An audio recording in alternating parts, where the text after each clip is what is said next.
예. 가루로 만드는 기도라는 제목으로 하나님 말씀 증거하도록 하겠습니다. 오늘은 두 가지 스토리인데 관유 만드는 법, 또 하나는 향 만드는 법입니다. 이것이 신약적인 의미로 오면은 관유라는 것은 성령의 기름 부음, 어노인팅에 관한 내용이고, 또 향 만드는 것은 기도에 관한 내용입니다. 그러니까 원래 오리지널 이미지를 이렇게 살피는 걸 통해서 신약에 나오는 내용들을 더 쉽고 명확하게 이해할 수 있다고 생각을 합니다. 그래서 신약만 보면은 성령의 기름 부음이 뭐야? 그럴 때 뿌리가 출애굽기 30장에 있는 겁니다. 그리고 기도의 의미가 뭐야? 그럴 때 출애굽기 30장에 나오는 향을 만드는 법을 통해서 기도가 어떤 것인지 이렇게 뿌리를 알 수 있다는 것입니다.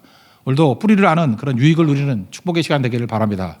첫 번째는 관유 만드는 법인데, 신약의 의미는 성령의 기름 부음에 해당되는 내용이라는 것입니다. 이 세 가지로 살피겠는데, 첫째는 상등 향품으로 만들어야 된다라는 것입니다. 그 상등 향품 무슨 뜻이에요? 정신과 태도를 보여주고 있습니다. 그래서 상등이라고 하는 것은 히브리 단어로 로쉬인데, 로쉬 머리란 뜻입니다. 머리를 로쉬라 그러거든요. 그러니까 최고다, 으뜸이다, 그런 뜻입니다. 가장 좋은 것으로 드리라. 우리 지난주에 살폈죠. 물두멍을 만들 때 재료가 뭐였습니까? 그 성막에서 수종드는 여인들의 재산 목록 1호, 그게 놋거울이었죠. 놋거울을 녹여가지고 물두멍을 만들라. 무슨 뜻입니까? 그 여인들의 가장 좋은 것을 드리는 것, 그런 의미가 있습니다. 이게 정신과 태도겠죠. 신약에 오면은 마리아가 향유옥합을 깨어가지고 예수님께 붓는 게 나오지 않습니까? 그때 그 가격이 얼마라 그랬어요? 300데나리온? 데나리온이 1당이니까 10만 원씩만 잡아도 3천만 원짜리 아니에요. 그런 걸 갖다 부으라. 그러니까 뭐예요? 최고의 것을 주님께 드립니다 라고 하는 어떤 정신과 태도를 보여주고 있다라는 것입니다. 그러니까 성령의 기름 부음, 그 앞에 나아갈 때 우리가 할 필요성이 뭐예요? 최고의 것을 주님께 드린다, 그런 의미가 있습니다. 1절에도 말씀드렸지만 소향이란 가수의 장미라는 노래가 있었죠. 과거에 되게 좋아했던 찬양이기도 한데, 요즘에 소향, 장미를 검색했더니 100만 송이 장미가 나오더라고. 내가 좀 마음이 아팠습니다. 왜냐? 찬양으로 기억되는 가수였는데 이제는 가요로 기억되는구나. 좀 더 이렇게 많이 부르고 많이 검색도 하고 하는 필요성이 있다고 생각을 합니다.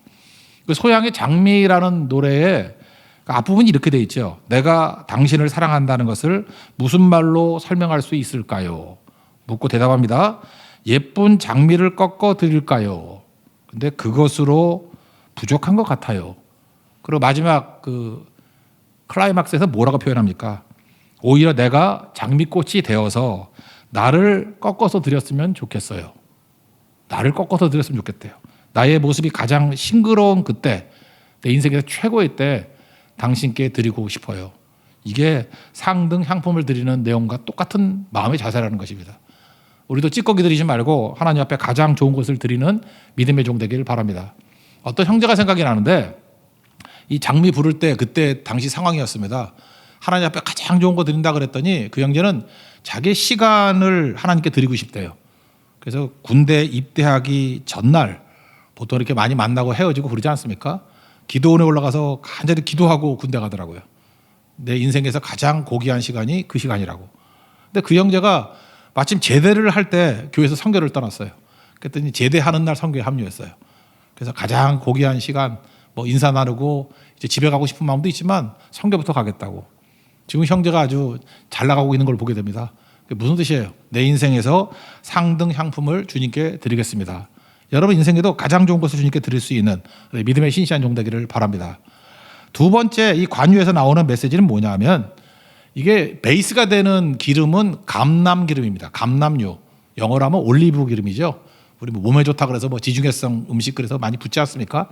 감람유, 그게 베이스고, 4가지를 섞습니다. 그게 모략, 육개, 청포, 계피.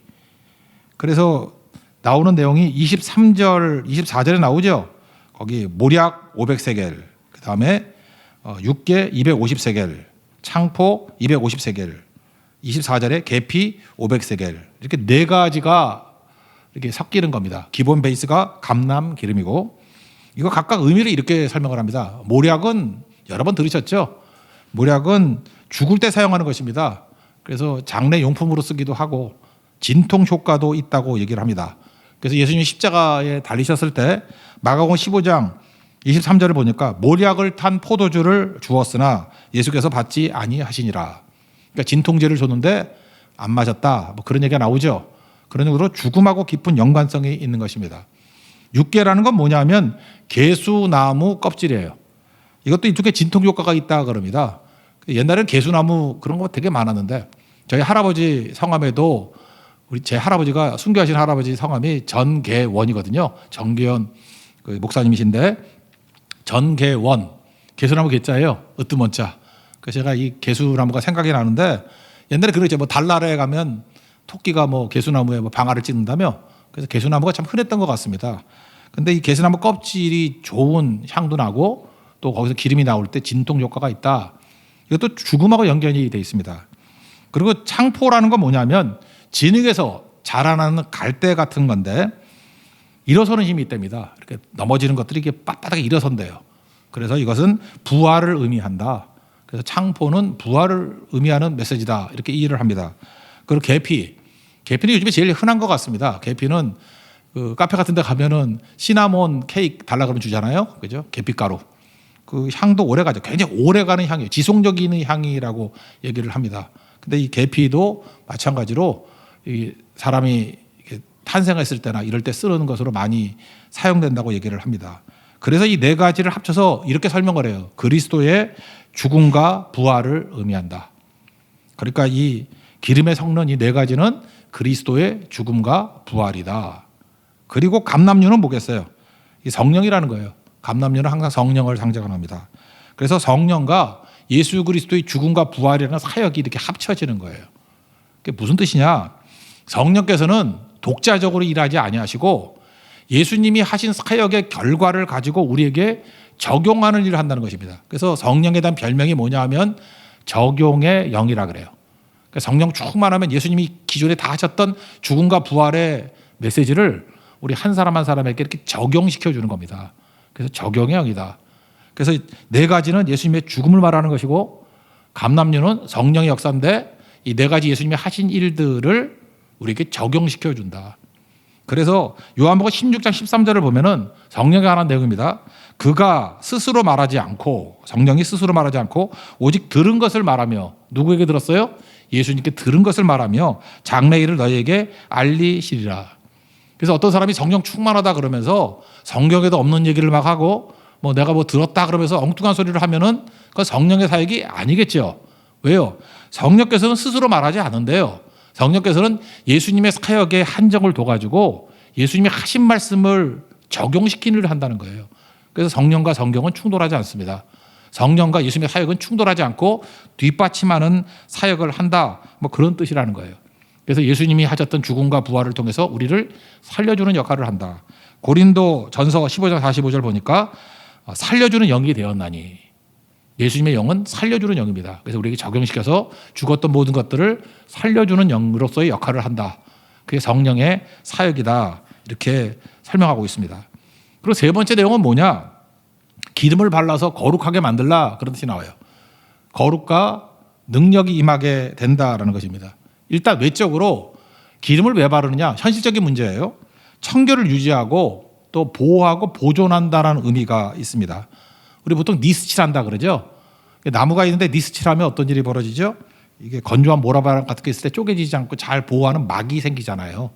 그러니까 성막에 있는 모든 기구들에 이렇게 기름을 바른다는 것은 현실적인 의미에서는 니스칠 같이 이렇게 보호의 의미가 있다는 것입니다. 우리도 그러잖아. 기름 칠한다고.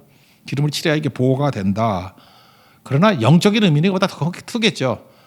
회막과 성전에 있는 성막에 있는 모든 기구에 다 이렇게 기름을 바르는 겁니다. 관유를 바르는 거예요. 무슨 뜻입니까? 이게 성령의 기름 부음하고 똑같다라는 거예요. 하나님께서 함께 해주시고 거룩과 능력을 주신다. 그런 뜻이 있다라는 것입니다. 그래서 우리 삶에서도 마찬가지라는 거예요. 삶의 모든 부분에 있어서 성령의 기름 부음이 있어야 된다는 것입니다. 저같이 설교할 때도 기름 부음이 있어야 돼요. 기름 부음이 있는 설교를 하면 설교자가 압니다. 이건 내가 하는 설교가 아니라 성령께서 사용하시는 설교다. 제가 동일한 찬양도 들어봤는데 기름 부음이 있는 찬양이 있어요. 찬양할 때 사람들의 마음을 열게 만들고요. 예수님을 기억되게 만듭니다. 그게 기름 부음이 있는 찬양이에요. 율동도 마찬가지죠. 기름 부음이 있어야 되고 특별히 여러분 사업을 하실 때에도 어떤 분은 그런 얘기를 하더라고요. 사업을 하는 게 아니라 사업이 된답니다. 왜? 기름 부음이 있는 사업이에요. 하나님께서 막 기름을 부어주시니까 길들이 열리기 시작하고 깨우치기 시작하고 또 그다음에 열매를 거두기 시작한다는 거예요. 이건 내 힘이 아니라는 겁니다. 성령의 기름 부음이 있다는 거예요. 우리 삶의 모든 부분에 기름 부음이 있기를 원합니다. 그럼 기름 부음 거기서 끝나는 게 아니고 기름 부음 받으면은 거룩해진다 그러고 거룩이 구별됐다는 뜻이잖아요. 차별이 아닙니다. 기름 부음 받은 사람은 우월하고 아닌 사람들은 열등하다 그런 뜻이 아니고 기름 부음 받은 사람이 또 다른 사람과 접촉하게 될 때 복음을 전하게 돼 있죠. 그래서 더둘러는 사람이 그러잖아요. 이들은 예수를 전염시키는 연병들이라고, 전염병들이라고.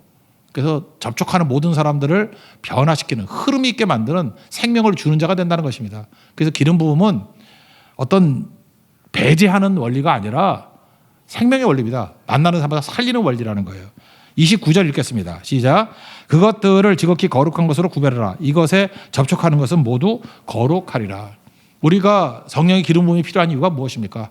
거룩해지고 난 다음에 또 다른 것들, 이 접하는 모든 것들을 거룩하게 만드는 것. 에스겔서 47장의 표현에 의하면은 성전에서부터 생수의 강이 흘러나오죠. 우리에게도 이렇게 성령 충만한 기름이 흘러나오는 거라고요. 그러면 죽은 사회까지도 살리는 능력이 될 수 있다라는 것입니다. 그런 능력과 은혜를 맛볼 수 있는 우리 믿음의 신실한 종 되기를 바랍니다. 근데 마지막에 하나 단서로서 말하는 게 뭐냐? 사람의 몸에는 붙지 말라 그런 얘기가 나오죠. 32절. 사람의 몸에 붙지 말며. 이게 무슨 뜻이겠어요? 이게 적용의 문제인데 가짜면서도 성령의 기름 부음 같이 쇼하지 말라는 거예요. 가짜 같고. 진짜로 성령의 기름 부음이 있으면 거룩과 능력이 임한다. 그런 뜻이겠죠. 제가 이번에 선교를 갔을 때 북한에서 오신 어떤 분하고 대화를 나눈 적이 있어요. 대화를 나눴더니 삼위일체 하나님 이론하고 북한에서 하는 거하고 똑같대요. 뭐냐? 성부, 성자, 성령 아닙니까? 성부에 해당되는 것은 수령님이래요. 수령님은 다 하나래요. 김일성.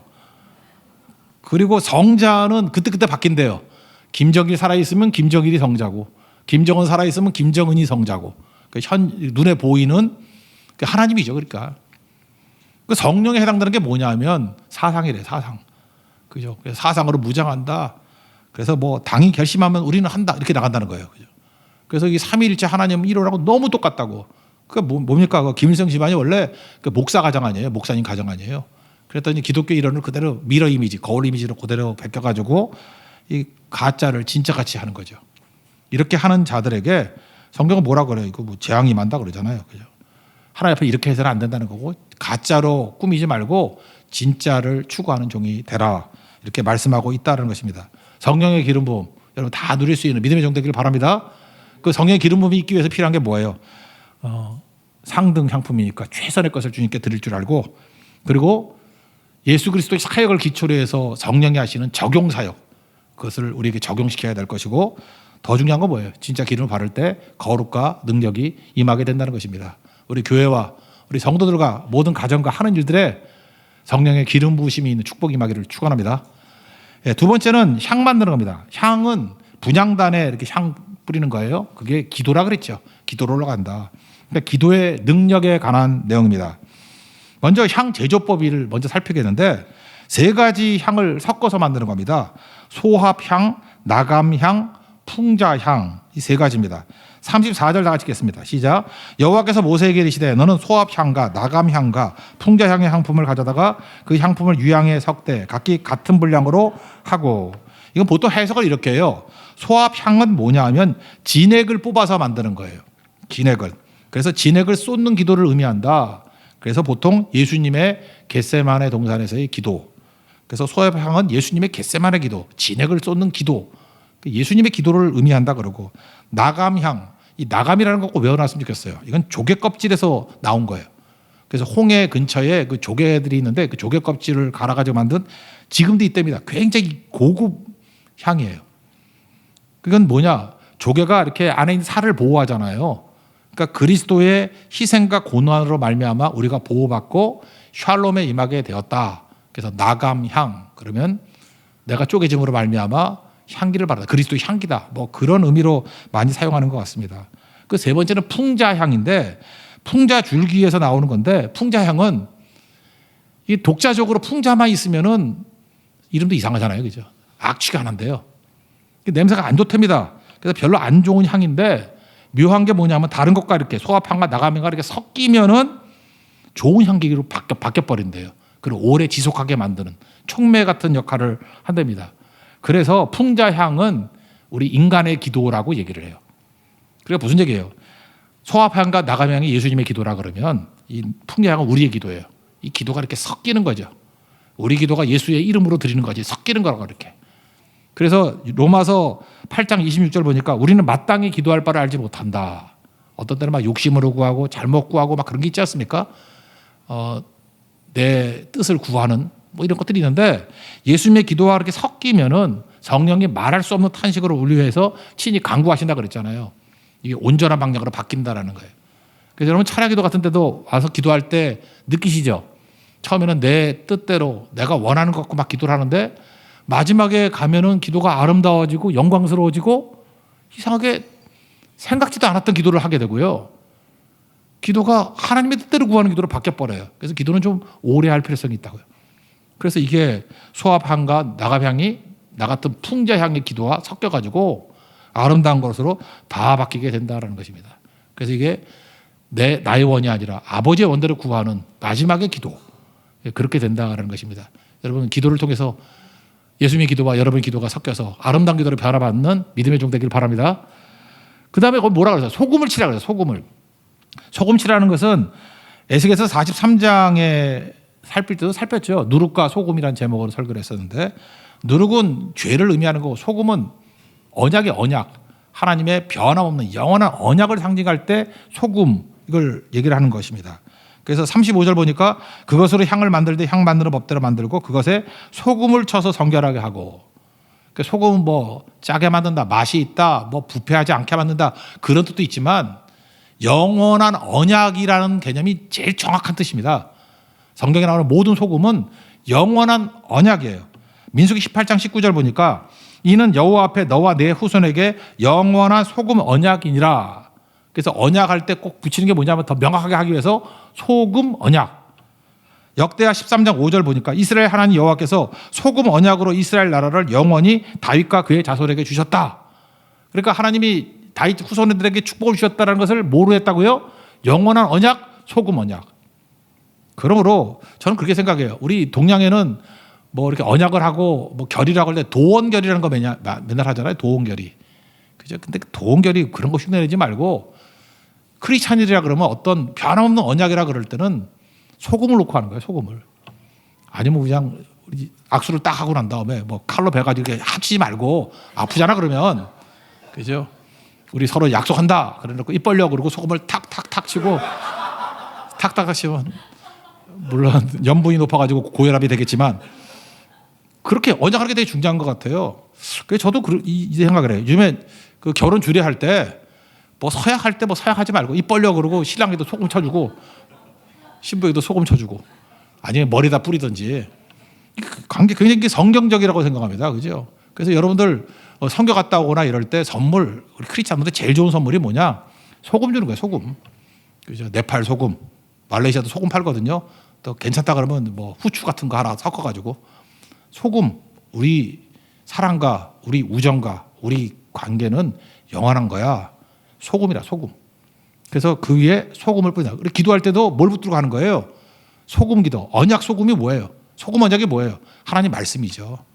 그래서 최고의 기도는 뭡니까? 하나님 말씀을 붙들고 하는 기도가 최고의 기도가 될 수 있다. 그래서 말씀 붙들고 하는 기도가 되기를 원합니다. 그리고 세 번째 내용은 뭐냐면 곱게 찌으라고 얘기를 합니다. 36절 보니까 그 향 얼마를 곱게 찌어. 그러니까 이 모든 향들은 뭐예요? 찌어야 돼요. 다시 말해서 가루로 만들어 버려야 돼요. 가루로. 그러니까 기도가 하는 역할이 뭡니까? 나를 가루로 만들어 버리는 거예요. 자아가 살면 안 돼요. 그래서 기도를 내 뜻대로 구하면 기도가 아니죠. 아버지의 원대로 되기를 원합니다. 그러기 위해서는 NIBC, 내가 죽고 예수가 살아야죠. 가루가 되는 거. 1990년대에 베스트셀러가 있습니다. 후안 카를로스 오르티스라는 목사님이 계셨는데 아르헨티나 출신 목사님이에요. 제 친구가 번역했던 책이에요. 그 수십만 권 팔렸어요. 베스트셀러였는데 제자입니까? 김명국 교수가 번역한 건데 제자입니까? 근데 그 책 내용을 보면 이런 거예요. 누가 하나님 앞에 쓰임 받느냐? 그러니까 제자입니까? 누가 제자냐예요. 디사이플. 누가 제자인가? 제자의 특성은 뭐냐? 어떤 사람을 하나님이 쓰시고 어떤 기도를 하나님이 쓰시나 제자의 특성이 무엇인가 거기 나오는 개념이 하면 으깬 감자예요. 서양 사람들 감자 많이 먹잖아요. 근데 감자가 이렇게 형태를 가지고 있는 감자 이게 아니고 감자를 갖다가 이렇게 으깨버린다는 거예요. 으깨버리면 형체가 안 보이죠. 이게 뭐 으깨져 있으니까 뭔지 모르죠. 형태로는 으깨져 있어야 되고 효능은 그대로 살아있는 게 으깬 감자라고. 그래서 하나님께서 사용하실 때 우리를 으깨신다고. 기도가 우리를 만드는 게 뭐예요? 가루로 만들어버린다고. 으깬 감자가 되게 만들어버린다고. 그래서 나는 사라져버리고 효능은 그대로 나타나는 거. 그게 하나님께서 사용하시는 방법이다 그런 거예요. 이번 말레이시아 선교 갔다 오고 난 다음에 이제 말레이시아 선교사님한테 우리가 차량을 헌금하기로 했어요. 차가 다 망가지고 막 그래서 그때도 우리 교회 특성은 그거예요. 누가 헌금한지 모르게 하려고 그래요. 왜? 으깬 감자거든. 이름 없이 그냥 굳이 한다면 교회의 이름으로 개인이 아니고 그래야지 부작용이 없다니까요. 우리가 하나님 앞에 헌신하고 헌금하고 나아갈 때도 이 으깬 감자가 나는 게 되게 중요하다는 것입니다. 깨지는 거, 그렇죠? 그 모습이 꼭 있어야 된다라는 거예요. 옛날에 보면은 덩어리들은 다 문제가 있는 것 같아요. 신방을 가면은 우리 한국 사람들이 이게 커피를 마시는 게 그렇게 많지 않았거든요. 많지 않았는데 그때는 이게 병 커피가 있었습니다. 맥셀 하우스에서 나온 거. 근데 커피를 잘 안 마셨어요. 그래서 커피가 오래 두면 굳어집니다. 근데 꼭 신방 가면 그 굳어진 거를 이 정으로 깨가지고 그 퍼지지도 않아요. 막 깨가지고 넣어놓는데 커피가 덩어리 커피가 많았어요. 난 참 먹기 힘들었는데 제가 그때 부교육자였기 때문에 우리 담임 목사님 맨날 나부로 먹으래 그거. 그래서 제가 지금도 덩어리 커피에 대한 트라우마가 좀 있습니다. 나 그거 보면 이제 소름 끼쳐요. 그 또 신방 가면 제일 많이 줬던 게 뭐냐면 제가 진짜 젊었을 때 전쟁 난다고 비상식량으로 준비해놓은 게 미숫가루거든요. 미숫가루 아세요? 미숫가루. 그 미숫가루도 한 1년 지나면 이게 나빠지잖아요. 그러니까 대신방 가면은 이제 재고 처리하는 거야. 다 퍼다가 탁 나눠주고. 근데 그거 여름철에 가면은 이렇게 뭐 얼음물에다가 이렇게 타주는데 안 녹아요. 그렇게 덩어리가 있거든요. 그래서 저는 먹기 싫은 거 빨리 먹어서 없애자. 그래서 그냥 꿀꿀꿀 마시다가 목에서 터져버렸어. 숨이 탁 막히는데 죽는 줄 알았어요, 진짜. 옆에 있던 그 동역자가 이렇게 등을 쳐가지고 간신히 살았거든요. 진짜 1분 한 30초 동안 숨을 쉬었어요. 이렇게 가는구나. 막 주님 뭐 이렇게 죽으면 순교입니까? 아닙니까? 별 생각을 다 해봤는데 그러고 난 다음에 내가 너무 화가 나가지고 이건 진짜 살인 미수다. 그래서 미숫가루다. 그렇게 생각을 했던 적이 있는데 덩어리는 안 좋은 거예요. 그때 당시에 이 책 나왔을 때 제일 많이 그 광고했던 게 용각산 광고였거든요. 용각산. 그 광고 어떻게 했냐면 요만한 통에다가 막 흔들어. 뭐 찰랑찰랑 소리하면 이 소리가 아닙니다. 뭐 철렁철렁하면 이 소리도 아닙니다. 그리고 아무 소리가 안 나요. 용각산은 소리가 나지 않습니다. 그래서 그때부터 유행했던 게 뭐냐면 우리 교회는 용각산 교회가 되자. 용각산 교회가 무슨 뜻입니까? 소리가 안 나요. 기도를 통해서 나 자신을 죽이면 소리가 안 난다고. 오직 예수님의 영광만을 드리고 교회가 조용하다고. 지금도 이 소리 저 소리가 많이 나는 이유가 뭐냐? 내가 안 죽었기 때문에 그렇다라는 것입니다. 오늘 열왕기상 15장에 나오는 남유다의 3대 왕 아사왕 이야기가 나오죠. 아사왕은 전반기는 신실했는데 후반기에 이게 망가지게 됐어요. 이유가 뭐냐? 하나님 말씀이 내면화가 되지 않았기 때문에 그래요. 아사왕의 문제는 전 3가지로 살폈어요. 첫째는 가치.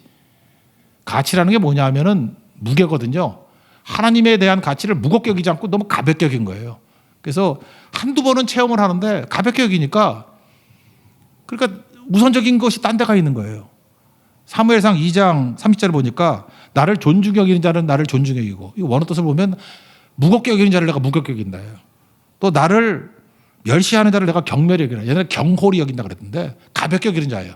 나를 가볍게 여기면 나도 너를 가볍게 여기겠다. 그래서 우리 인생에서 제일 중요한 게 뭐냐? 하나님을 무겁게 여겨야 돼요. 예배, 기도, 성교 이거 가볍게 여기지 말고 이게 진짜 무거운 거예요. 중요한 거예요. 그게 있어야지 끝까지 갑니다. 또 하나는 방향이거든요. 한두 번은 순종했어요. 막 개혁도 하고. 그런데 위기 상황에 처하게 되니까 북쪽에 있는 바하사가 쳐들어왔어요. 그랬더니 긴급하게 요청을 베나닷, 수리아, 아람 나라 베나닷에게 요청을 했어요. 하나님 찾지 않고 베나닷 찾잖아요. 그리고 노년에 이 병이 났습니다. 역대하 16장 12절 보니까 그의 발이 병들어 매우 위독했으나 병이 있을 때 여호와께 구하지 아니하고 의원들에게 구하였더라. 의사한테 찾아가면 안 된다 그런 뜻이 아니고 하나님께 구하지 않고 의사만 찾는다는 거예요. 의사만. 방향의 문제죠. 일계명이 뭐였어요? 일계명이 네 앞에 하나님만 두라. 그러니까 방향이 세상을 향해 나가는 겁니다. 그러니까 이게 업앤다운이 아주 심해지는 거죠. 이 발이 아프다는 것은 제가 볼 때 당뇨 합병증인 것 같아요. 당뇨병 오래 앓게 되면 발끝이 썩거든. 그래서 아마도 이런 것 때문에 어려움 당했던 것 같아요. 그러니까 이걸 통해서 알 수 있는 게 뭐죠? 당뇨병은 요즘에 많이 있는 거잖아요. 옛날에 먹고 운동도 안 하고 놀고 잠만 자고 그랬던 것 같아요. 그죠? 그래서 마지막이 안 좋았다 그런 건데, 세 번째 중요한 게 지속성이거든요. 왜 지속성이 중요하냐?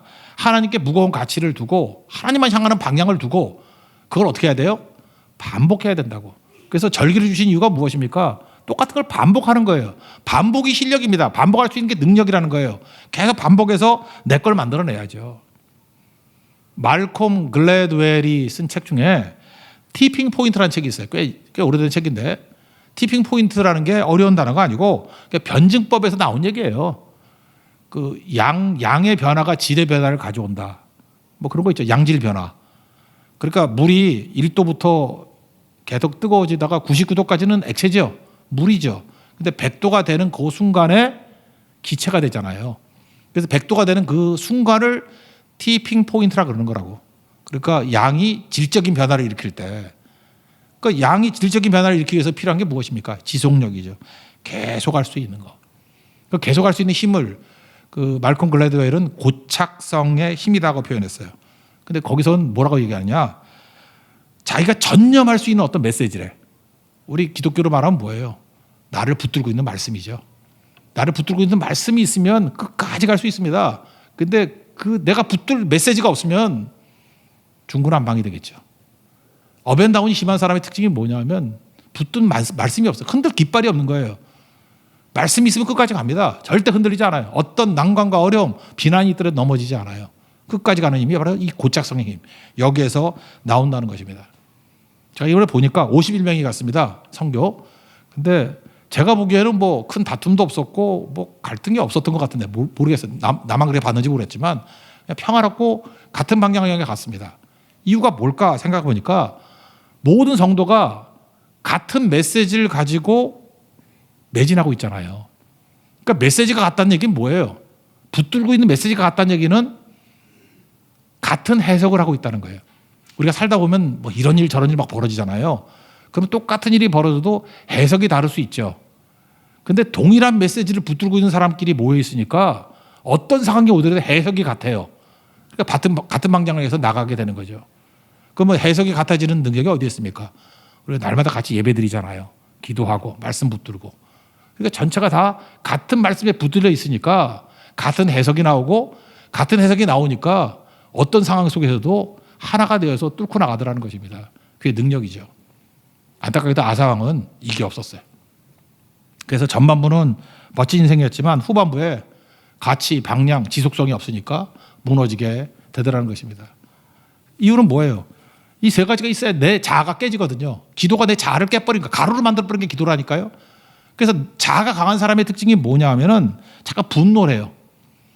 분노한다는 얘기는 뭐예요? 자아가 살아있다는 얘기거든요. 자기가 죽었는데 왜 분노하겠어요? 하나님의 뜻대로만 사는 사람은요, 뭐 하나님의 나라가 뭐 이렇게 침해를 받는다, 그러면 안타깝지 분노는 안 생기죠. 분노심이 생기고 분노 조절 장애가 있다는 얘기는 자아가 너무 강하다는 거예요.